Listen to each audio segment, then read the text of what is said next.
So people need to stop saying it's trash. They need to stop saying he's overrated because he's not overrated. I'm sorry. Like I used to be. I used to be. I know. I used to be on his hype train. You called me a crazy person. I called you crazy. Camera can't see me, bro. Camera can't see me, bro. Come on, Isaac. Welcome to another episode of Dummies on the Hardwood. Benny, where's your shirt? What do you mean, bro? I always come ready, bro. Hey, my shirt says, y'all be nice. Y'all be nice, Isaac. Come on. Before we get into today's episode, this episode is brought to you by the Brewhouse, our first official Benny. sponsor. If you're in Santa Barbara and need a spot that hits every time, the Brewhouse is it. Fresh, scratch-made food, cold drinks, and it's just minutes from the beach. You really can't beat that. Whether you're pulling up for lunch, catching a game, or just need a place to kick back, this is one of those spots you have to have in your rotation. Make sure to check out the Brewhouse and tell them Dummies on the Hardwood sent you. Benny, Isaac, if you're new here, make sure you go ahead and hit that subscribe button so you never miss an episode. And shout out to everyone who comments, shares, and shows the love. We see y'all. That support keeps this thing alive. Is Benny and Isaac, are they going to be nice to each other today? Hey, man, my shirt says y'all be nice. Isaac, be nice. Hashtag where's Benny's shirt? Where's Isaac? Y'all got any shout outs? Cadillac? Shout out to everyone who continues to support us. You know, we appreciate the love and support. You know, and continue to watch our episodes. You know, as Bobby said earlier, that like those views and all that keeps us alive, keeps us going and moving. So if you could do that, that'd be awesome. You got any shout outs, Isaac? Hashtag where's Benny's shirt? I always come ready, team. Shout out to Shout out to the Brewhouse and Joel Clayton, man. Shout out. He aired our last episode out at the Brewhouse, so much love. Shout out. Hashtag y'all be nice. Forgive Benny. Yeah, thank you. So the Golden State Warriors are at a crossroads, and it's time for them to face reality, with Jimmy Butler sidelined by a torn ACL and unlikely to return at full strength for next season, and Kristaps Porzingis still struggling with durability. This roster is simply not built for the grind of a stacked Western Conference. Draymond Green can still impact basketball, but at this stage, I think his true value comes when he's with a contender. This isn't a championship caliber group, and pretending otherwise only delays the inevitable. It's time for a full reset to prioritize the youth, reevaluate the leadership, and seriously consider whether Steve Kerr is still the right voice for what comes next. Because right now, under Mike Dunleavy Jr., the approach feels stuck in the past like 2015, 2016, and the league has evolved and the Warriors haven't. And until that, this team isn't going anywhere. Guys, what are your thoughts on this? Isaac, you go ahead and lead us off, man. I mean, I highly disagree that Draymond Green would be effective on a contender because his body is breaking down little by little. That's not to discredit him. He's a Hall of Famer. But I don't think he would be more of a veteran presence just on the bench, honestly. His body and his temperament doesn't allow him to like stay on the court, and you both know this. But his temperament is what was so vital for the Warriors during the title run. Yeah, but as he's gotten older, you know, it's kind of been like less patient, more volatile. Yeah, the man was choking Rudy Gobert. Yeah, I mean, I don't condone that, but you kind of need that. You know, he was kind of like the enforcer. The enforcer, you know, when you had Clay and you had Steph and you had all those players, you know, when KD was on the team, you know, Draymond kind of balanced that all out, you know. Go ahead, Isaac. I mean, you also mentioned youth. I don't really think they have youth. Podziemski's like Podziemski's more or less a hit or miss. I mean, he has his good nights, but he has yet to average a 30-point game this whole season, which isn't that impressive. Moses Moody's out with that brutal injury, so rest and recovery for him, unfortunately. Freak accident. Speedy recovery, man. Quentin Post got traded. What am I talking about? No, Quentin Post is still there. He's still with the Warriors. Who got traded? I forgot. See, that's Jackson Davis. He got traded. They don't really have youth, and they kind of want to go after Giannis. I don't think that's a good idea. I think they just have to ride out the ship and maybe do a trade for a younger star alongside Steph Curry to pass on the reins, but I wouldn't go for someone with injuries, like lower leg injuries that are being recurring, such as Giannis, unfortunately. Yeah. Yeah, I mean, you know, and the thing with the Golden State Warriors, and we've talked about it plenty of times, is like just the direction that they want to go, right? Like, do they want to compete, or do they want to do a full rebuild? Because they're like 1 foot in, 1 foot out. I don't. Right, Benny, to build off your point, I think the main thing is they tried the 2 timelines. Do you remember that? They said they were going to still compete. They were just going to have 2 timelines. Hence, they drafted that year. They drafted James Wiseman instead of LaMelo Ball because apparently he said he wanted to be president or something like that, which baffles me because LaMelo, you know LeVar Ball how he is, so you shouldn't be surprised with his answer. But they needed a big man, and they took that risk. And then the following year, they missed the playoffs. Then they got, the number 7 pick, number 4 pick? I believe so. I think 7. Who did they draft? Jonathan Kuminga, who's now thriving in Atlanta because why? They let him play. Yeah, know, me and Bobby have we talked about this in previous in our episode with the Warriors. And by the way, make sure if you guys haven't checked that out, check that out. Kuminga just needed his minutes. Everybody keeps saying Kuminga, he's not really much of a good player.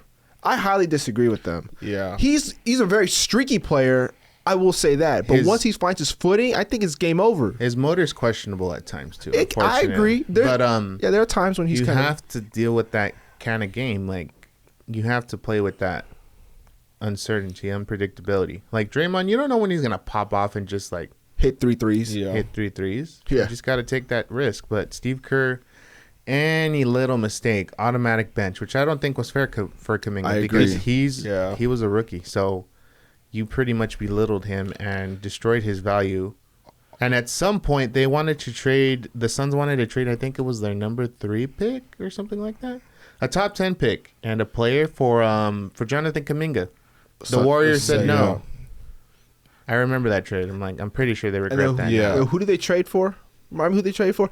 Kristaps Porzingis. What's his problem? He always gets hurt. And not to mention, I don't think it's Kristaps' fault. It's a medical mystery with his illness because last year, what was it? He was diagnosed with what was that? Like some kind of stomach POTS or something like that. I forget. Don't but quote me on that. Steve Kerr said, "Oh no, it's not that. It's something else." Yeah, he should. It's a medical mystery, and it's unfortunate for Kristaps. Yeah, and I mean, both of you guys are right, and I just want to build back on Steve Kerr.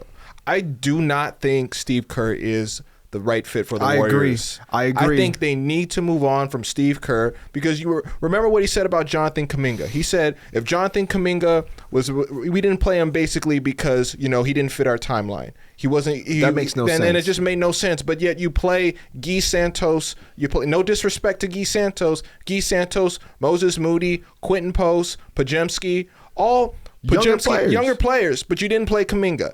No, the reason why you didn't play Kuminga is because you wanted Franz Wagner. That's it. And you could say he said, there's no hard issues. Yeah, there's hard issues. You just didn't want to play. You just didn't like Kuminga. That's it. Yeah, and it's a shame to see him sit on that bench. Yeah, and the guy was just oozing potential, but Steve Kerr didn't play him because he didn't want him. But there were times early in the season when remember he was dropping like 20 points per game, like in the first 3 or 4 games. The first game against the Lakers, he was lighting them up. He popped off. But again, the thing with Kuminga, to Isaac's point, his motor's a little bit questionable, but that's what you get when a guy who brings that level of athleticism, right? Yeah. You're gonna have bouts of inconsistency and you have bouts of really good play and you just don't know what you're gonna get. I just think that the Warriors system failed Jonathan Kuminga, and I think Steve Kerr is I'm gonna say this right now and I'm gonna really piss off some Warrior fans and Warrior Nation right now. I'm just gonna say it. I think Steve Kerr is a terrible coach. Yeah. I'm not going to discredit what he did with Steph Curry, Draymond, Clay. He had a great run with those players, whatever. But those players made Steve Kerr, and I know Steve Kerr's admitted it several times. But I just want everybody to know if they're not aware of it right now, Steve Kerr is an overrated coach. He's overrated. He doesn't develop his younger players. You go to Golden State, you're basically going to be sitting on the bench for the first 3-4 years. Even if even if you have like top 10 talent. Moses Moody. Took him that long to figure it out. Trace Jackson. But see, the thing is like if you can't shoot, guess what? You're not playing. You can't shoot. You're not playing. And Kuminga's issue is what? He couldn't shoot the 3-ball consistently, and he just didn't fit in the offense, which I'm like, it doesn't make sense because you want him to play a certain game where you got to let him play. Let him play within the offense. And that's where the Warriors failed him, and Steve Kerr failed him. And they're wasting Steph Curry's prime, his golden age. Years. Yeah, they're wasting his time. So yeah, Steve Kerr's an overrated coach. I'll talk to any Warrior fan about it. I don't really care.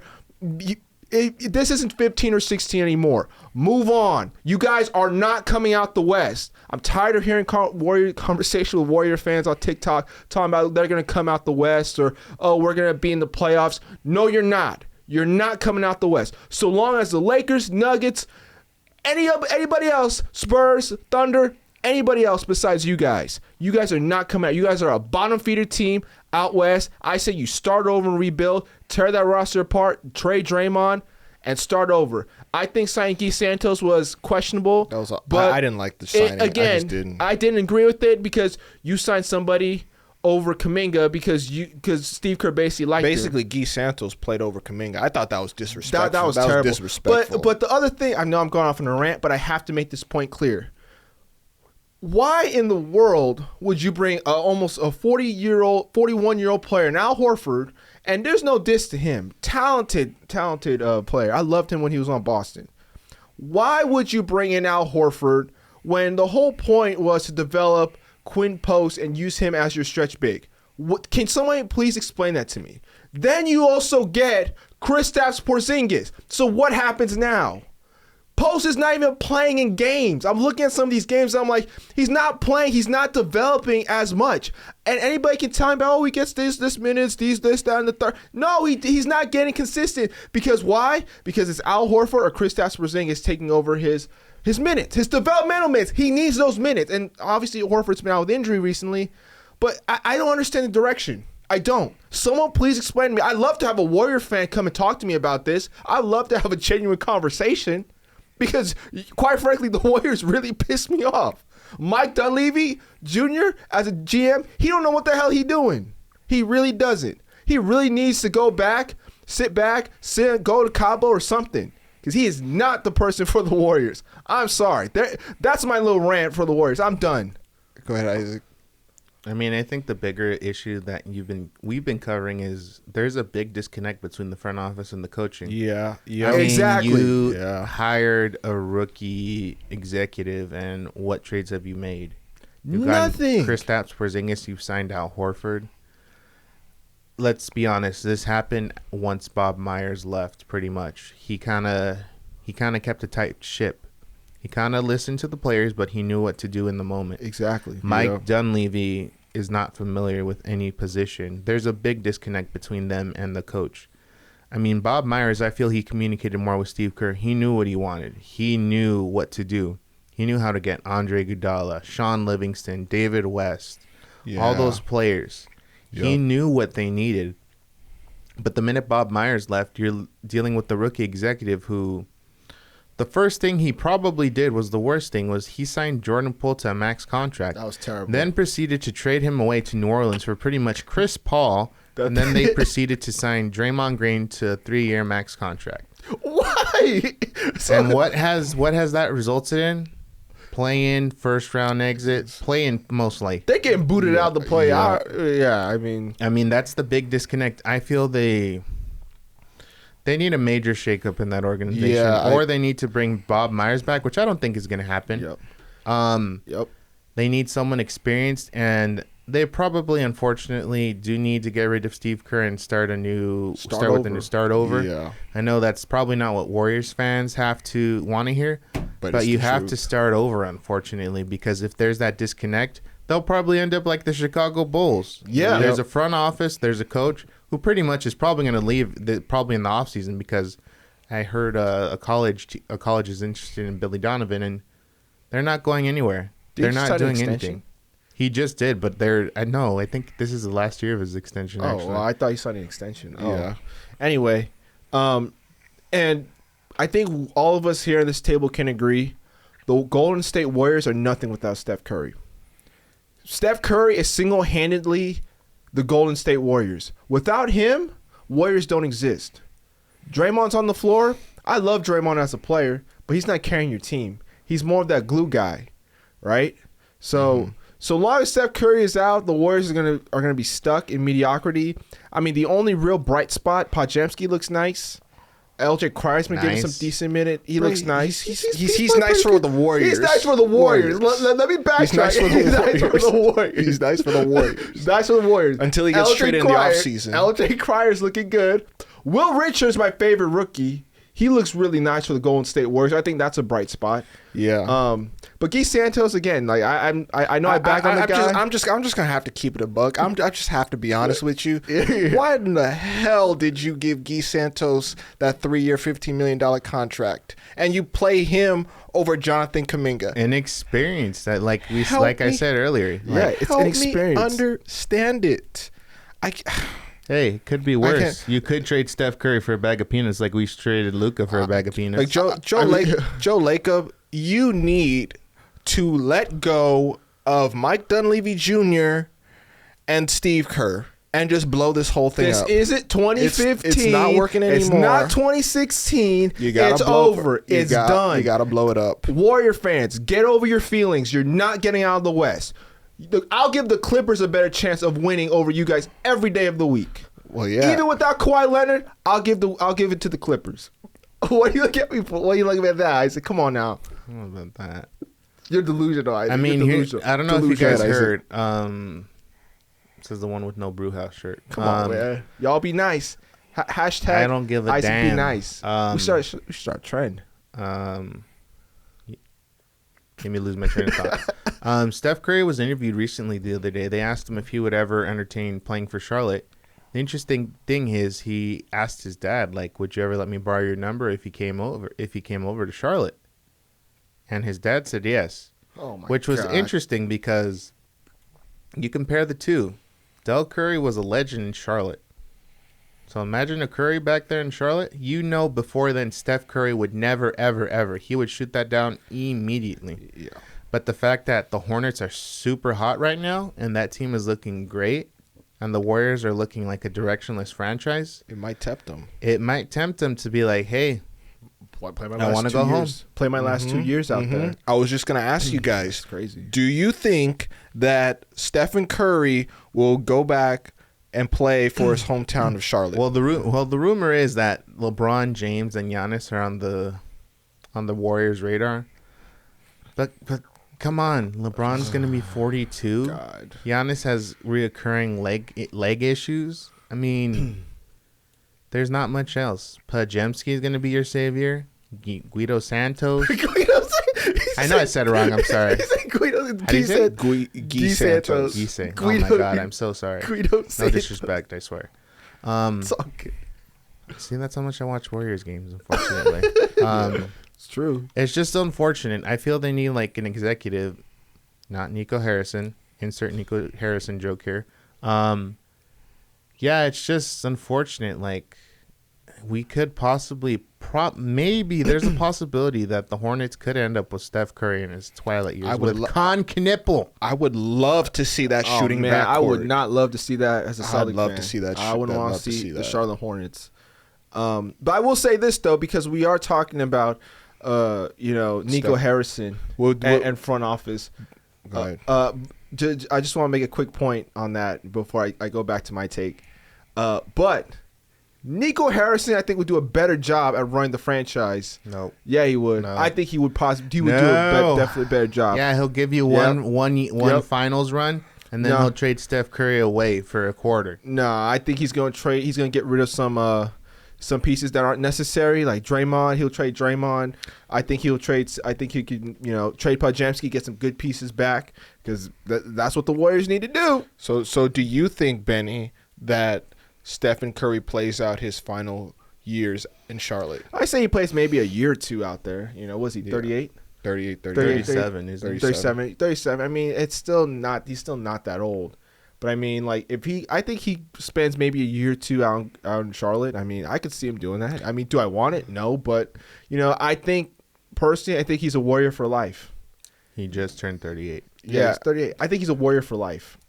To answer your question. Yeah, I mean, the mere fact that Steph Curry entertained that tells me that his headspace is leaning more toward Charlotte. Just to be honest with you, I wouldn't be surprised if we heard that heard rumors sometime next season of Stephen Curry planning to join the Charlotte Hornets out east and play number 30 and play his final years out there.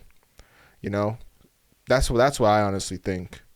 Y'all be nice and don't think that. Hashtag Isaac be nice. Nope. Start that trend.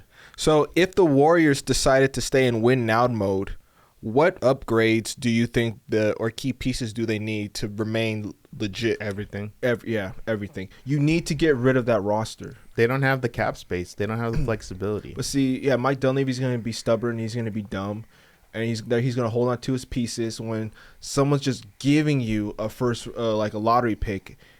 And he's just like, no, I'm good. It's all right. Not to mention, come on, man. Jimmy Butler's what? He's going to be 39. Oh, we forgot about Jimmy Butler. His contract, they just extended him for what? 4 years, 120, 50, 120, 150 million? Awful.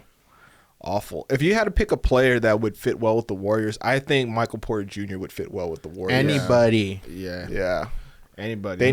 They need scoring right now so bad. Cameron Johnson, I don't think the Nuggets are going to hold on to him. They could just pay Payne Watson instead. Yeah, I mean, but Warriors, I feel like because Payne Watson, this is his year, right? He's an unrestricted free. I think he's a restricted free agent. Hey man, I feel like the Warriors would go after him. They'll probably overpay him. I don't think the Nuggets will. They'll let Cameron Johnson go before they let Payne Watson go. But I do agree. But I wouldn't be surprised if the Warriors come knocking on their door overpaying Payne Watson. It's gonna happen. Somebody's gonna overpay. Yeah. Anyways, let's get into the hot cakes presented by Santa Barbara Brewhouse. If you're out in Santa Barbara and you haven't been yet, you're missing out. Fresh, scratch-made food, cold drinks, and just minutes from the beach. It's the perfect spot to catch a game or pull up with your people. Whether it's lunch, game night, or just a quick bite, the Brewhouse delivers every time. Grab some food, catch the game, and lock in. Isaac, what's your hot cake? I don't know the tip of my tongue. I lost it. Bennie, you go. I didn't really have a hot cake. I just wanted to say what really pisses me off. Oh, my God. Bobby, you think of one real quick. I think that Stephen Curry joins the Charlotte Hornets by the end of next season, and he instantly makes the Hornets title contenders. I don't know about Steph Curry, Concanuple out there, out east, along with LaMelo Ball, Brandon Miller, Ryan Kalkbrenner. That team in of itself right now. Musa Diabate, Miles Bridges, Stephen Curry makes the Charlotte Hornets title contenders. And I believe next season, the Hornets and the Celtics face each other in Eastern Conference Finals. You done lost me with that one. If Steph Curry goes to the Hornets, he makes the Hornets instant title contenders. This guy. Get a load of this guy. I thought that was the dumbest take I've heard. You have no room to talk. I'm just saying, like, there's some traction versus yours, which is just as flat as a rock, very, very flat. I could see it. It just depends. They would probably have to ship out LaMelo? Yeah, maybe. Yeah, I could see that. Thing. They'd have to probably ship out LaMelo. Yeah. But I still think that the Warriors would. Actually, not the Warriors. The Hornets would be instant title contenders next season if Steph Curry joins. You know what I think is going to happen next year too? Or this summer, Joel Embiid's going to be traded. I think Joel Embiid's gone. I don't care what anybody says. I made a post about that today on social media. I think Joel Embiid's going to get traded. BJ Edgecombe made him look expendable, right? Adembona looks nice. I feel like Adembona is going to restart over. I can see Joel Embiid on the Golden State Warriors. Yeah, you can make some moves, make it happen. Yeah, it's Kaiser Permanente out there. Yeah. Out in Oakland. Yeah, Joel Embiid. San Francisco. What really pisses you off? Man, what really pisses me off? The Orlando Magic piss me off. I'm tired of them. It's like each year, they always have these high expectations, right? And each year, what happens? They fall short. And I'm going to say it right now, that trade for Desmond Bane does not look good. 4 first-rounders for Desmond Bane.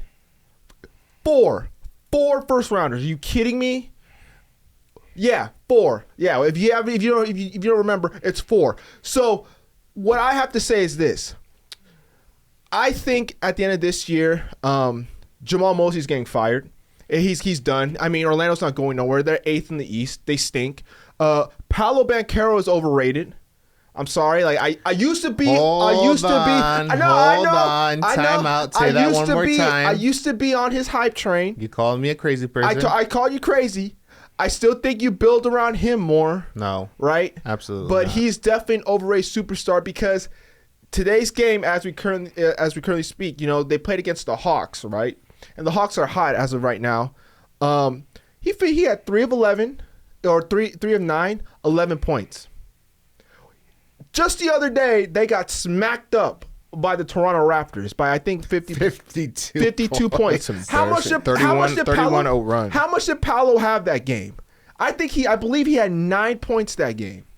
9 points. They lost by 29 today to the Hawks. That's my point. They stink. So that's my issue. The Orlando Magic really pissed me off. I think what they need to do is they need to trade Franz Wagner because they're going to get more options. They have to. Isaac, they're going to get more from Franz. They're gonna get more from Franz. They're gonna get more from Franz. Someone will take the fool's gold and trade for Paolo. I don't know, man. I'm not trading Franz. Franz is untouchable. I don't know, man. I don't know. They're gonna trade Franz. They're gonna trade Franz. I'm trading Paolo or Jalen Suggs before that. But listen, but hear me out real quick right now. Can we all agree that trade that the Orlando Magic did with the Grizzlies looks bad, right? Stinks. You wanna hear something funny? Yeah. They inquired about Giannis. With what assets? What? You're gonna have to trade Desmond Bane at that point. Yeah, you might as well. You flip Desmond Bane, Franz give Wagner. up Franz Wagner. I mean, here's the thing: they need a point guard, and they want to bring Giannis, who can't really shoot, who can't really set up. I will say this though: Desmond Bane has helped the Magic with their shooting. That's it. Other than that, their defense is spotty. I mean, they just flat out stink, and they've been hurt. Whatever. I don't care. Someone's always been hurt. Someone's inefficient. They need to trade. Paolo's he's just not sure. I don't know what's going on, but I think it starts with Jamal Mosley, and I think he's going to be done by the end of this year. Well, yeah, I mean, Probably. we could see He's gonna that. be done. We could see that. What star player calls out their coach, and then the coach replies back, claps back, like literally? That shows lack of accountability. Yeah, lack of accountability out there. And that's what I feel like is happening in Orlando is like the ship is sailing, but there's no leader. Yeah. And Orlando's going in so many different directions. It's like Orlando looks good one night, and then the next night they look absolutely terrible. Like getting blown out by the Raptors by 52 points, losing right now as we speak by 29 to the Hawks. I mean, get out of here. Come on now. That doesn't happen. And your star player only puts up, 11 points? I think it was 11 points. 11 points. You've got to be kidding me. 3 of 9 shooting? I'm done. Hey, man, I really did my best to be sold on Paolo and the Orlando Magic. I warned you. I'm just hopping off that train, man. Yep. They've just proven nothing to me. Isaac, what really pisses you off? I never got my hot cake, but I'll save that for next week. The disrespect Dwayne Wade is getting from Pat Beverly, saying that James Harden is better than him. Wow, this is actually a good debate. This is actually really good. How in the world is Dwayne Wade the third best shooting guard in history? How is James Harden better than him? Yeah, he is the leading guard in blocks in history. He has 3 championships. He led Miami to a championship. I'm not disregarding James Harden, all his awards and everything. The man has never been to the finals. He's never reached the mountaintop. Dwayne Wade's done it 3 times. Yes, he's not the scorer he is, but he was a slasher. He got to the free throw line. He could pass, and he would probably lock down James Harden. Yeah. Oh, yeah. Absolutely. He would absolutely lock down James Harden. That pisses me off. Like, he's the third best shooting guard in history, but people are like saying, "Oh, James Harden better." In what world? Yeah. Offensively, pretty much that's about it. But yeah, Dwayne Wade all day. Yeah, offensively, Dwayne Wade. Offensively, it's Harden. The most complete is Dwayne Wade. Yep, I would agree. I absolutely agree. So yeah, Pat Beverly. No. Yeah. What really pisses me off? Yeah, the fact that people keep slandering Austin Reaves. People keep who? I feel like we're sitting near one. Go on, make your point. Go on. No, let's hear it. Let's hear it. I want to hear your conversation. I want to People hear your like talk. Benny piss me off because they keep saying Austin Reaves is not good enough for the Lakers. I agree. He is the second good enough best player on that Lakers team. And if he were on his own team right now, if he was in Utah, I think he could be putting up 30 points per game. I really do think he could put 30 points per game. So people need to stop saying Austin Reaves is trash. They need to stop saying he's overrated because he's not overrated. Stop it. James Harden better than him? James Harden is better than Austin Reaves. All right. I just want to be clear. Desmond Bane better than him? No, I take Austin Reaves. Who else? A little questionable. You take Desmond Bane over Austin Reaves. You're lying. Are you serious? No, I'm just guessing with you. I just want to see his Come reaction. on, man. I want to see his reaction. Come on, man. Who else? Austin Reaves deserves his flowers. This man is like Lucas Robin. When Jalen Brunson was out in Dallas, that was Lucas Robin. Remember that, Isaac? Shut up. Jalen Brunson or Austin Reaves? It was Jalen Brunson. Jalen Brunson. I'm taking Austin Reaves a little bit You're more. delusional. Defensive purposes. Yeah, defensively, Man, yeah. they're both. Yeah, No, defensively, I would take Austin Reaves. They're both cheeks. No. They both Okay. suck at defense. Don't tell me Austin Reaves is the third. I think Austin puts Reaves more plays effort. average. He plays average defense at best. Okay, all right. He's You a had me situational worried. You had me defender. worried for a little bit. But go ahead, Isaac. Benny, I'm interested. Who would you take over Austin Reaves? What guards? What guards I would take over Yeah. Austin Reeves? I take Obviously, Jaylen Brown. Jalen. Yeah, Yeah, well, duh, he's way yeah. better. Derek White. I don't know about that. I'll take Derek White. You're taking Derek White over Austin? absolutely. No, that's that Celtic bias, man. You better stop with that. Isaac, the You camera better can't see me, stop bro. with Camera that. can't see me, bro. Camera can't see me, bro. Come on, Isaac. Come on, Isaac. You really are gonna take Derek White over Austin Reeves? Absolutely. God, Darius Garland. I like Darius Garland's Darius Garland. you come on, Absolutely, man. Come on, see, he's a hater. You're a hater. You I'm better not a stop. hater. Yeah, you're I'm a just hater. saying. Keep going. It could get better. It could get worse. What's the next person? De'Aaron Fox. Okay. De'Aaron Fox. I'll take De'Aaron. Can't shoot. Stop. Don't. I'm taking De'Aaron Fox every day of All the right, week. okay, one go more. ahead, go ahead. Hopefully you can salvage this. You're, man, you guys are really putting me on the spot with this one. Come on. Yeah. I like Amin Thompson. I really Oh, like my- Amin. Oh, you take All Amin right, Thompson over? and with that, we Yeah. have to end this episode. Bobby just ended Come it before on, we don't Benny, leave what this. are you doing? Yeah, just Yeah. no. I like Austin Reeves could score the ball. I won't deny that. Bobby, end this episode before I'll he take goes. Devin. I'll take wanna Devin. hear- I I'll wanna hear take what he has Devin to Booker say. over him. Okay, Okay, that's sensible. Yeah. But Amin Thompson. Wait a minute. Defensively. Jalen Green or Austin Reeves? Wait, what are you asking me this Jalen question? Green or Austin Reeves? Just answer. I'm gonna take Austin Reeves. Oh, thank God. Come on, man. Bro, man, come on now, man. But Derek y'all- White over Austin Reeves? absolutely, he's better than Austin Reeves. Do not, nah. We're not. He's better defensively, but if I need a bucket, I'm getting Austin Reeves. So you're telling me offensively, Derek White is going to beat Austin Reeves? Absolutely. Oh, okay. Oh my gosh. About to have an aneurysm right now. Tyrese Maxey or Austin Reeves? Tyrese Maxey. Every day of the week, I would take Tyrese Maxey. I'll take BJ Edgecombe over Austin Reeves. You know, Isaac. No, Oh don't you my start. God. Don't you start. No. He's no. a rookie. I don't care. Really? I'll take my BJ Edgecombe God. over Austin Reeves. I like BJ Edgecombe. Bobby, end this Explosive episode, scorer. please, Can end play the both sides torture. of the ball. Yeah. That's going to do it for Toughness. another episode of Dummies on the Hardwood. If we brought you any value today, make sure you go ahead and hit that subscribe button. It really helps us out. We appreciate every single one of you for joining us. And until next week, Benny, Isaac, Bobby, we're out.